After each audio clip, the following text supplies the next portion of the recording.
Hi everyone, Tim Kitzer from NBA Jam and NFL Blitz, and they're not. You're watching Big Rye and the Fat Guy. Fine, I'll say it. Boom shakalaka. At least you don't have to do any more non sequiturs. What's up, YouTube? It's Big Rye and the Fat Guy, the Super Bowl 54 recap for the 2019-2020 NFL season.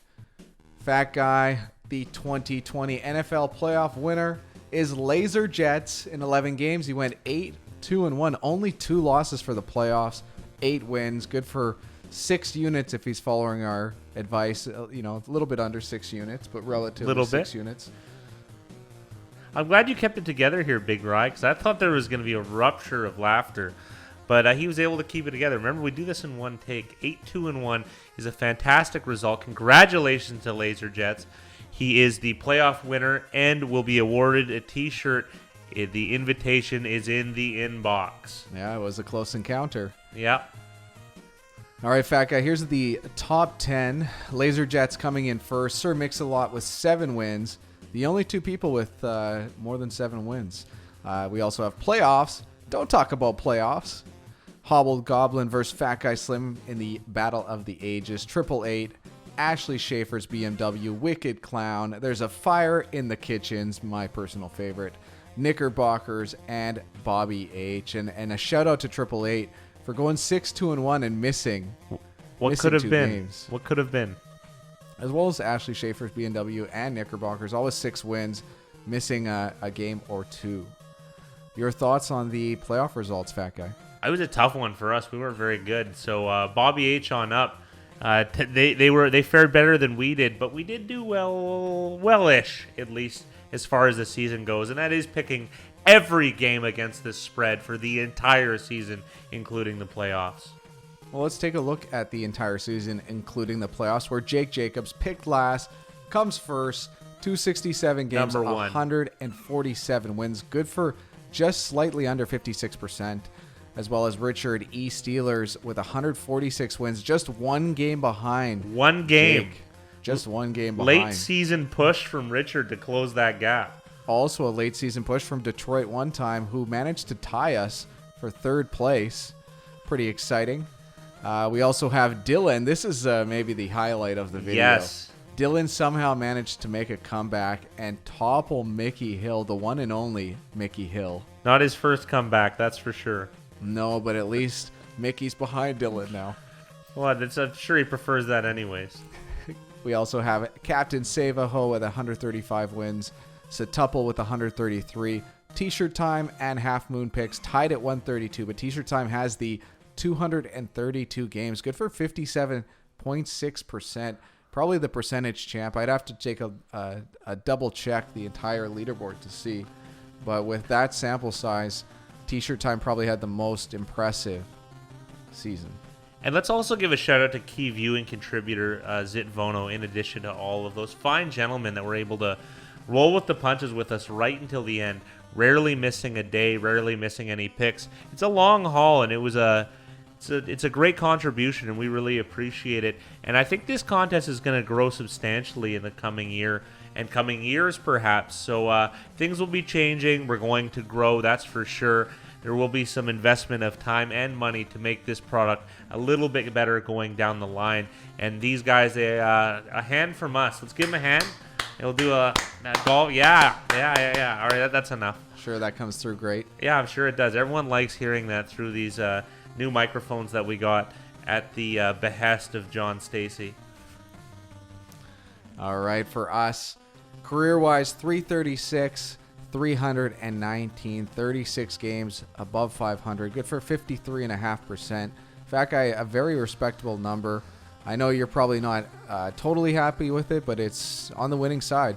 I'm going to say I am, now that I think about it in perspective, because these aren't super contest picks. These are every single game taking Monday lines, which are pretty bad, actually, because sometimes you want the closing, sometimes you want the early opening, but we have to do it on the Monday night because we do need to have some information develop, but we have to be early because of the stringent nature of YouTube. Realistically, that's true. So there's some logistical difficulties, so we have to pick at an inopportune time, and we still manage to be in the black in the positive.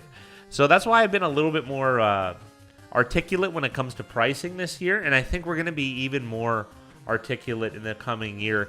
We're gonna focus a lot on big data and pricing, so I hope we get a little bit sharper. Our picks are going to be in the similar ballpark, but I do think they're going to be even more informative from a market and pricing standpoint. I think one thing that I've learned this season, and something that we've talked about off camera, so I figured I'd bring it on camera, is a lot of people use handicapping and then the market like as a supplemental, where I'm looking this next year as using the market stuff that we've learned and making handicap decisions at the start of the week on opening lines as to where lines will move, whether it's spread, whether it's money line, whether it's over under, and helping people predict what they should be betting at the start of the week where there's more opportunity than at the closing lines at the end of the week. It's something that I believe Mickey Hill likes to look at. He likes to follow the week and make decisions on where he thinks is too high or too low, and you get that opportunity. Absolutely. There are some difficulties in that betting unit sizing is a little bit different because you almost want to like stretch it out where you can add more if the pricing goes your way. Yeah. Or cut it off as like almost a stop loss if pricing goes against you, making sure that you do get a good price. Because it's, again, everyone, it's the decisions, not results, which is an Amarillo Slim Preston idiom. It really is. I mean, anybody can win a weekend, but try winning like these guys have. Try being in the high percentages over a 17-week season with playoffs. You're not going to be able to do it just betting on a whim. You really aren't. And even, not that I'm gloating or anything, 53.5 isn't exactly amazing, but that's a 336 game sample. And that's, I'm going to call that statistically significant. That's a little bit different. A little SS alliteration, less ominous than the former. However, I do agree with what you're saying. I almost want to take the handicapping right out of it. I've been harping on that for some time, but it might creep into it just a little bit when it comes to anticipating line movement. And also too, it's where, if we think the public's going to be interested too, because sometimes it's a moot point for them. They're not swayed one way or another, but exciting teams do move things. I mean, I feel like the Chiefs win is kind of a win for the public in the exciting nature, come from behind, big plays, whereas San Francisco isn't really a public style of a team. It might be regionally a public team, but the style I don't think is an aesthetic that is very public savvy. So I guess that's a silver lining I can draw. There was some value on the 49ers perhaps throughout the year that we overlooked because they were such large favorites. But we might end up be taking a little bit more favorites, I'm almost thinking, considering this new strategy. It's not like a big deviation from what we're going to do, but we're going to tweak it a little bit. We have to go through data. We managed to get our hands on some during the time being, and don't worry, we will be sharing our results in some form. It's just a little early to give an exact itinerary about what we're going to do going forward, but stay tuned as usual, because like everybody else, we're just turning over stones. We're peeling onions. There is no set formula. I mean, like, what, the best gamblers in the world hit, 59%? Most people over this sample would be around 47, I would gather. So I am, and especially under the stringent circumstances we've had, like I said, mentioning the unfavorable lines that we've had to take, 53.5, I'm going to say I'm almost proud of. Not that proud, I should be proud considering the frame that I'm currently exuding. But that being said, good year this year. I was very happy with the engagement, and it's been a decent run since we've started this channel. Another thing the fat guy said that I want to add on to is the data that we have. So we do have data, and we're combing through it, and we want to get to the point where we're able to share it with everybody. So if there's any data you have, anything that you want to share with us, share it with us. We'll all share it together, and we can kind of make this a community where we are all looking at the data to make better decisions and just improve our chances of winning. Better decisions to hopefully lead to better results. So yeah, totally hit us up, Big Rye and the Fat Guy at gmail.com. Our email will be in the description. This is the JS715 Name of the Week. Whoa, kaboom! The honorable mentions this week are Toss a coin to your fat guy. You say the second one. Fibonacci sequence. You wouldn't get it. It's hard math. Don't worry about it. And the Santa Clara Diet or Kansas City Barbecue. I think you know where I'm going with that. JS715, name of the week winner is...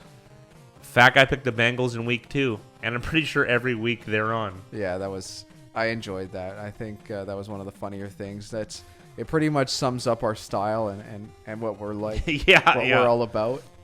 You know, it's funny when you look back and you see a team like Dylan Toddfield's Saints that are, what were they, 10-6 against the spread? Something like that. Which is it's very impressive. You got to remember, though, a lot of that was because they were undervalued as when Teddy Bridgewater took the reins. That's again, and I think we took Teddy every week, and I think he covered. I think he was a 4-0 cover boy. Yeah, even if he was 4-1, that leaves them at 800 or 500 the rest of the way. Yeah, absolutely. Yeah. He definitely boosted them that year, or this year, rather. Yeah. So let's talk about the game. What did you think about the game? Yeah, I know that you were working as the game was going on because of your line of work outside of here. Yes, I was busy doing certain things. I did manage to keep an eye on it a little bit. I mean, I think it kind of went how you would want it to go. I mean, Chiefs coming back, Niners having stability, I guess, going into the fourth quarter. I mean, it was kind of built. It was built for drama, let's say. Yeah. And let's highlight our biggest play of the day. Yes. Was the Chiefs minus half a point on the first quarter. So essentially for them to win that first quarter. I sweated out. How did you feel about it? If you're sweating, then it's a sizable bet. And I would say that it was. It was one of the bigger bets we made this year. And thankfully it worked out. I had my head down doing something else on purpose. So I didn't want to look at it until it was over, but people around me did know, were informed of my wager and were letting me know when it was going poorly or well, and I kind of regret that in hindsight. The most stressful part about that bet was that there's like no reason to score between before the there's none. There's no urgency, and I can't remember if it was second or third down, guys. Excuse me for that. But they're down at the goal line. There was about 30 seconds left, and they run that play. So it was a Mahomes run, or at least like the fake toss where he has the option. The option, yeah. And he ended up getting in. But if he got stopped there's probably no incentive for them to run that play. So that's why I sweated out. It's a hard lose, yeah. Yeah. But sometimes you lose in this game, Big Rye.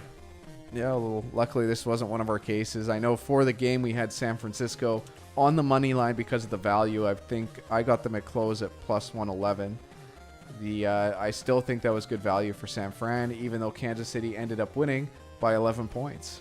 Yeah, it's bizarre. I mean, I took a small amount of action from the casual bettor on Kansas City at even money when Kansas City was down 10 and San Francisco had the ball.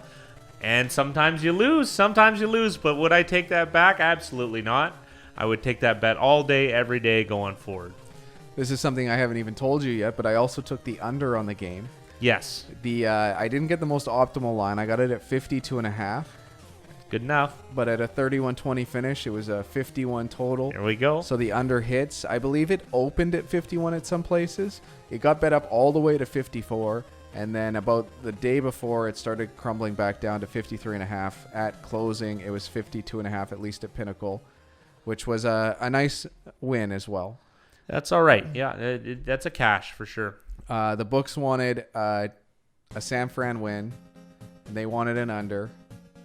San Fran loses, so they lose on the spreads. Yes. They win on the over-under, so it's not the worst day. They probably won overall, I'd have to say. They probably won in the seven-figure ballpark, I would imagine. I think the biggest snub was that Damian Williams should have won MVP.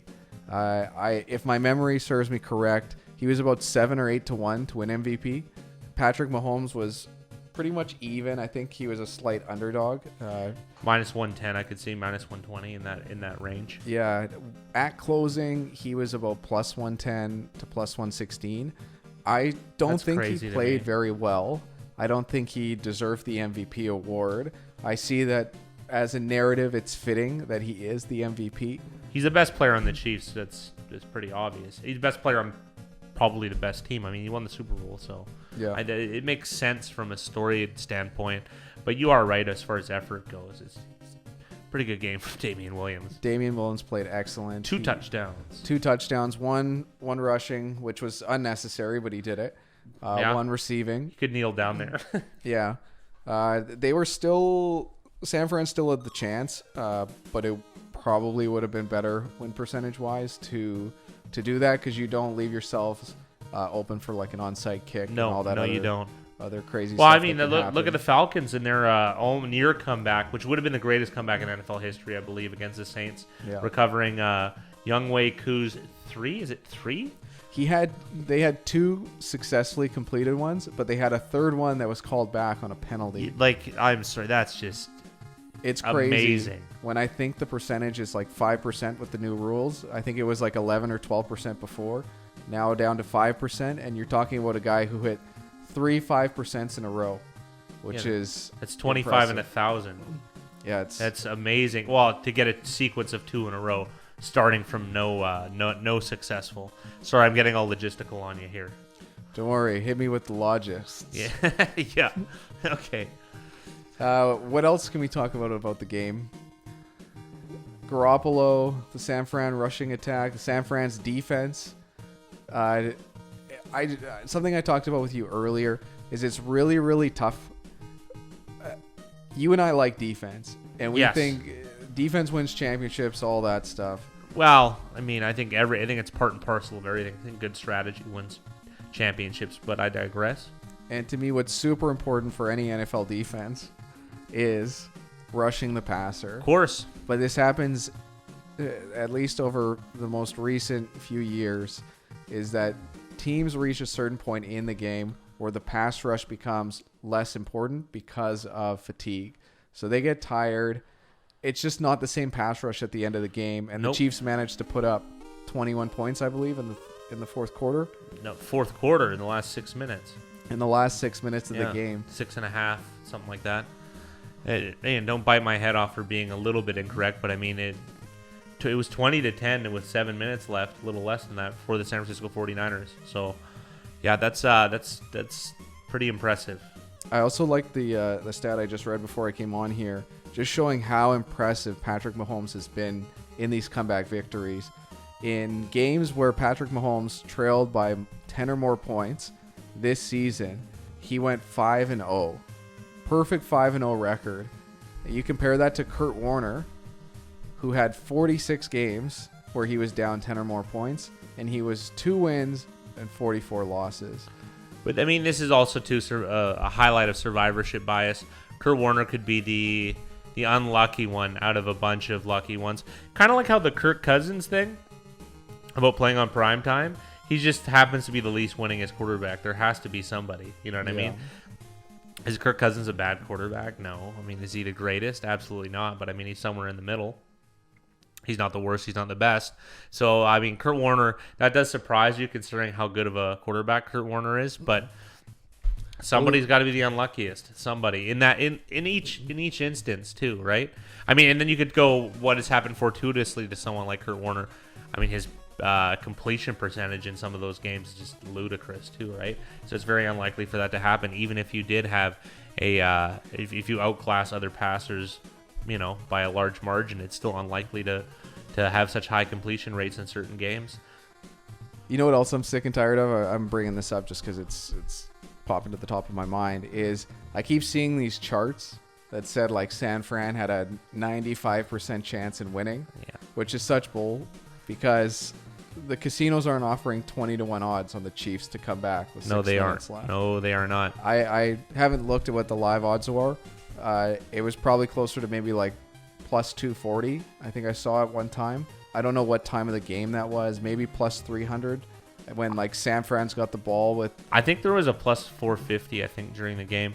But even then, that's not even approaching a 95% win rate. Yeah. Because by that logic, you could bet max with a larger bankroll and just cash money all day betting the favorite. But I don't think that's true necessarily. I think the book will make money overall.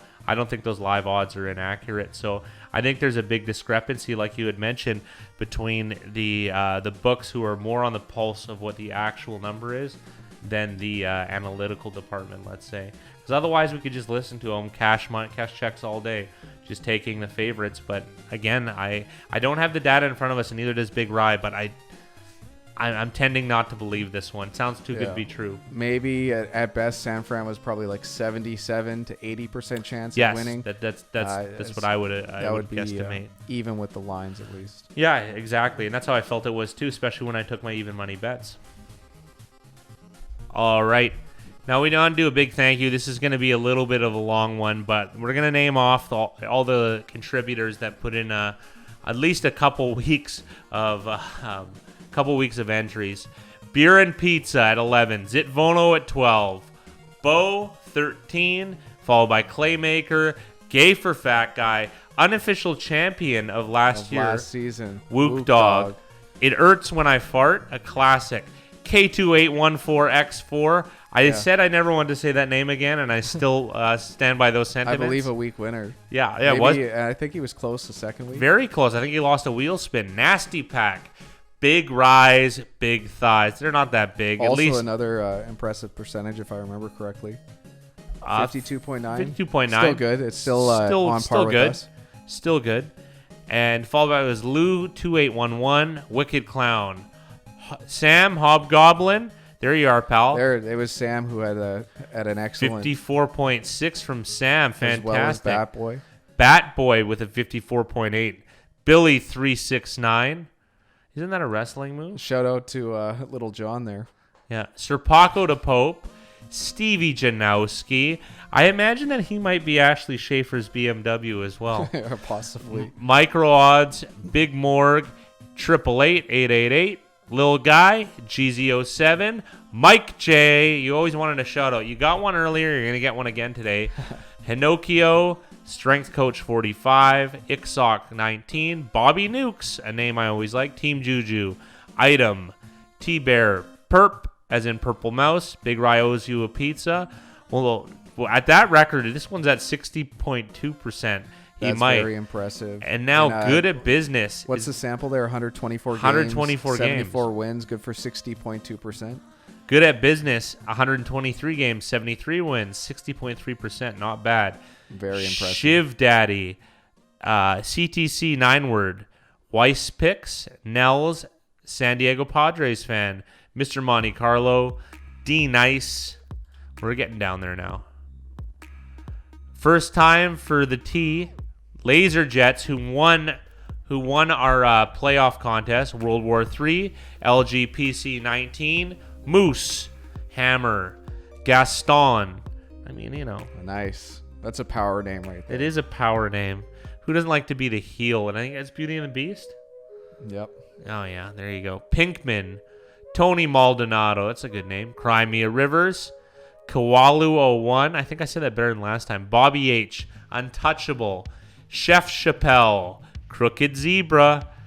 That sounds like I think that's a line from Casino that Joe Pesci's character says. Yes, it is. There we go. Memory's still working. Jay the Infamous, Dublin Guinness, I See Ghost, Will Keller, Mark DLC, Cassone, Yardy, Charger fan, Jewish sex learner, one of my favorite names, Big Rick, Moby Polito, Gimme High Five, Blue Boy 93, J Hurd, MMO7, The Geek 3, 999. Who is this guy? Kenneth B, Get Swifty, Bill Leave, 93, PT Pod XYZ, Patty Boy, Johnny O, TD the Great One, Godfidence IQ, Neek, Hamburger, Triples 14, G Got Locks, E-Rob, OG Glock, Gravy Train, The Pick 6, Glock Lesnar, and to round out the top 100, Z-Beam. Yeah, shout out to Godfidence IQ. I know he had a terrific run. I think, what was he, 65% in 40-something games? Yeah, or is that, where do we got here? Godfidence, 65%. Unbelievable. He went missing, Martin Brown, for a little bit, but maybe he quit while the going was good. Not a bad strategy. Yeah. Just started betting real money instead of making picks on our Oh, yeah. I'm sure it worked out after. There's no regression to the mean, right? It's just linear. It could be. Very unlikely, but it could be. Well, we want to thank you guys for a fantastic year, and we'll have more stuff coming, but this is the end of this regular season. We're going to get prepped for next year, and we'll be sharing things, little tidbits that we find along the way. But thank you for a fantastic 2019-2020. Yeah, hats off to you guys. Thank you very much for joining us for all the live streams as well. In the comment section below, let us know all the different stuff that you want to see. We've got to rack our brains and figure out what's the best content to put out for you guys between now and the NFL season starting. We're probably going to start tackling other sports and giving the best advice we can, or at least sharing things that we find that we believe are expected positive value. Yeah, kind of reporting what we find. We're going to be doing a lot of research, a lot of studying. We also have a book in the works at the moment. So we're doing the best we can, and hopefully you guys enjoyed this season and can help grow with us moving forward. And join us next year. Goodbye.